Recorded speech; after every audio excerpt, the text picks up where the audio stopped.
السلام علیکم ورحمۃ اللہ وبرکاتہ۔ الحمد للہ رب العالمین والصلاة والسلام علی رسولہ الکریم محمد اشرف الانبیاء وافضل المرسلین وعلی آلہ وصحبہ اجمعین ومن تبعہم بإحسان الی یوم الدین وبعد۔ محترم ناظرین و سامعین، اسلامی بھائیوں، دوستوں، عزیزوں، ماؤں اور بہنوں، قیامت کا دھماکہ سیریز کے اس ویڈیو میں آپ سب کا خیر مقدم ہے۔ جیسا کہ آپ کو معلوم ہے کہ اس سیریز میں ہم اور آپ قیامت کی چھوٹی چھوٹی نشانیوں کو جان رہے ہیں، ان کا سلسلہ چل رہا ہے، چاہے وہ نشانیاں ظاہر ہو چکی ہوں یا آئندہ ظاہر ہونے والی ہوں۔ حضرات گرامی، میں آپ سے ریکویسٹ کرتا ہوں کہ میرے اس ویڈیو کو صدقہ جاریہ سمجھ کر اپنے احبہ، اپنے اقربا، اپنے اعزہ، اپنے رشتہ داروں، دوستوں اور اپنے سے متعلق لوگوں تک پہنچائیے، تاکہ ان تک بھی یہ باتیں جو دین کی ہیں، خالص شریعت کی ہیں، خالص قرآن و سنت کی ہیں، پہنچیں اور ہمارے آپ کے لیے صدقہ جاریہ بنے۔ میرے چینل کو سبسکرائب ضرور کریں اور بیل آئیکن ضرور دبائیں، لائک کریں۔ حضرات گرامی، تو آئیے چلتے ہیں قیامت کی 58ویں نشانی یعنی 58 نمبر کی نشانی آپ کے حوالے میں کرتا ہوں، اور وہ ہے قاریوں کی کثرت اور فقہا و علماء کی قلت۔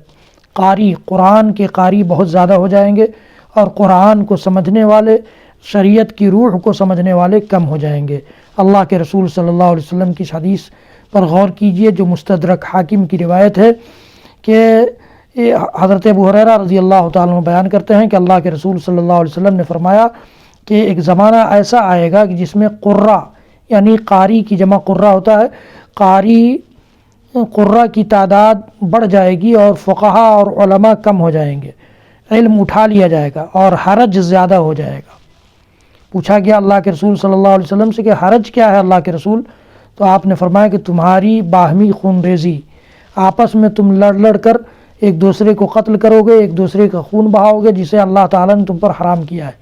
پھر اس کے بعد ایک دور ایسا آئے گا جب بعض لوگ قرآن کریم کی تلاوت تو کریں گے، مگر قرآن ان کی روح حلق سے نیچے نہیں اترے گا، ان کے گلے سے نیچے نہیں اترے گا۔ پھر ایک زمانہ ایسا آئے گا جب ایک منافق، کافر، مشرک بھی مومن سے بحث و جدال کرے گا، بحث کرے گا، ڈسکشن کرے گا، اور مومن کی باتوں کا ترکی بدرکی جواب دے گا۔ یہ حدیث گرامی ہے جس پر ہمیں اور آپ کو غور کرنے کی ضرورت ہے کہ کیا ہم ایسے دور سے گزر رہے ہیں، یا ایسا دور ہمارے درمیان چل رہا ہے، ایسا زمانہ آ چکا ہے، اور نہیں آیا ہے تو آنے والا ہے۔ اس کو ذہن میں رکھنا ہے تاکہ اللہ تعالی ہم سب کو قیامت کے نزدیک میں آنے والے ہر چھوٹے بڑے فتنے سے محفوظ کر دے، نجات دے۔ اللہ رب العالمین سے دعا بھی کرنی چاہیے۔ حضرات گرامی، معاملہ اس وقت اور زیادہ خراب ہو جائے گا جب علماء کے دنیا سے اٹھ جانے کے باعث علم رخصت ہو جائے گا۔ جب اصل علم نہیں رہے گا تو جو چاہے گا، جس قسم کی چیز چاہے گا پھیلائے گا اور معاشرے کو گدلا کرے گا، برباد کرے گا۔ جب کوئی ربانی عالم نہیں بچے گا، سب علماء سو رہ جائیں گے، تو جاہلوں کو لوگ اپنا پیشوا بنا لیں گے، اور ان سے جب دینی مسائل پوچھے جائیں گے تو وہ علم کے بغیر ہی فتویٰ دے دیا کریں گے۔ اس طرح وہ خود بھی گمراہ ہوں گے اور لوگوں کو بھی گمراہ کریں گے۔ حضرت عبداللہ بن عمرو رضی اللہ تعالیٰ عنہما کا بیان ہے کہ رسول اللہ صلی اللہ علیہ وسلم نے فرمایا، ان اللہ لا يقبض العلم انتزاعا ينتزعه من العباد ولكن يقبض العلم بقبض العلماء حتى اذا لم يبق عالم اتخذ الناس رؤوسا جهالا فسئلوا فافتوا بغیر علم فضلوا واضلوا۔ اللہ تعالیٰ اچانک دنیا سے علم کو نہیں اٹھائے گا، بلکہ ایک لخت اپنے بندوں سے اسے کھینچ لے، ایسا نہیں کرے گا، بلکہ علم کو، علماء کی وفات اور علماء کو ختم کر کے دھیرے دھیرے ختم کرے گا، حتیٰ کہ جب دنیا میں کوئی عالم زندہ نہیں بچے گا تو لوگ جاہلوں کو اپنا پیشوا اور رہنما بنا لیں گے۔ ان سے جب دینی مسائل پوچھیں گے تو وہ بغیر علم کے فتویٰ دیں گے، وہ خود تو گمراہ ہوں گے ہی، وہ دوسروں کو بھی گمراہ کریں گے۔ صحیح بخاری، صحیح مسلم کی روایت ہے۔ امام بخاری رحمۃ اللہ علیہ نے اس کو حدیث نمبر 100 نمبر پر ذکر کیا، اور امام مسلم رحمۃ اللہ علیہ نے 2673 یعنی 2673 نمبر کی حدیث بنایا ہے۔ ان احادیث سے پتہ چلتا ہے کہ علم اٹھا لیے جانے کا جو ذکر ہے، اس کا یہ مطلب نہیں ہے کہ دفعتاً لوگوں کے سینوں سے علم مٹا دیا جائے گا، نہیں، بلکہ علم دنیا سے ختم ہو جائے گا۔ معنی یہ ہے کہ حاملین علم آہستہ آہستہ علم والے علماء ربانیین دھیرے دھیرے دنیا سے چلے جائیں گے، اور لوگ ان کی جگہ جاہلوں کو اپنا مفتی بنا لیں گے۔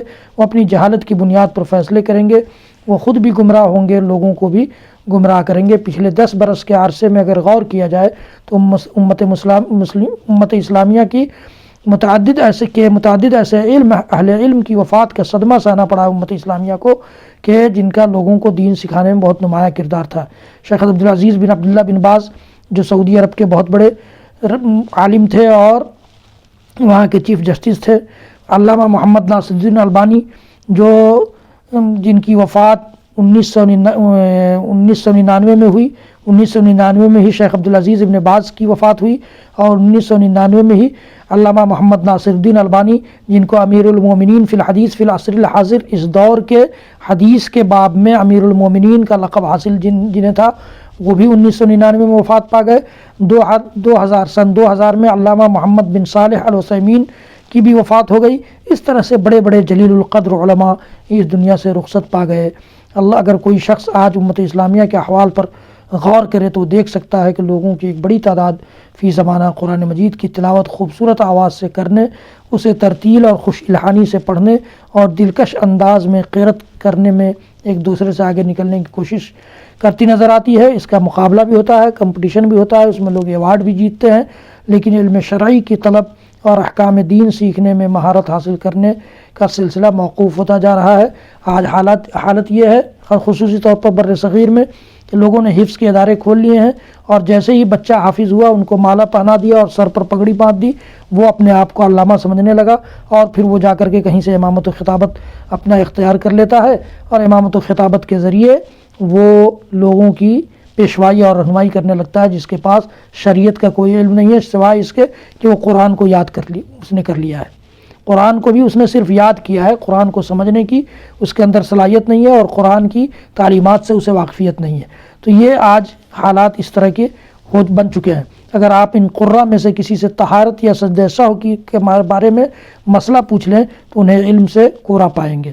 اس لیے ضرورت اس بات کی ہے کہ ہم اپنے بچوں کو حفظ قرآن کے ساتھ ساتھ علم شرعی کی طرف بھی توجہ دلائیں، اور علم شرعی بھی کا بھی اہتمام کریں اپنے بچوں کے لیے، تاکہ یا کم از کم ہم خود بھی جہاں دین کا درس ہوتا ہو، قرآن و حدیث کا درس ہوتا ہو، قرآن و حدیث کے مطابق جمعے کے خطبے ہوتے ہوں، وہاں تشریف لے جائیں، تاکہ بہت ساری معلومات وہاں سے ہمیں مل سکیں، اور ہم اس قسم کے جاہل علماء اور جاہل فتویٰ بازوں کے چکر میں نہ پڑیں، ان کے دام فریب میں پھنسنے سے، ان کے نقلی علم کے جال میں پھنسنے سے ہم بچ سکیں۔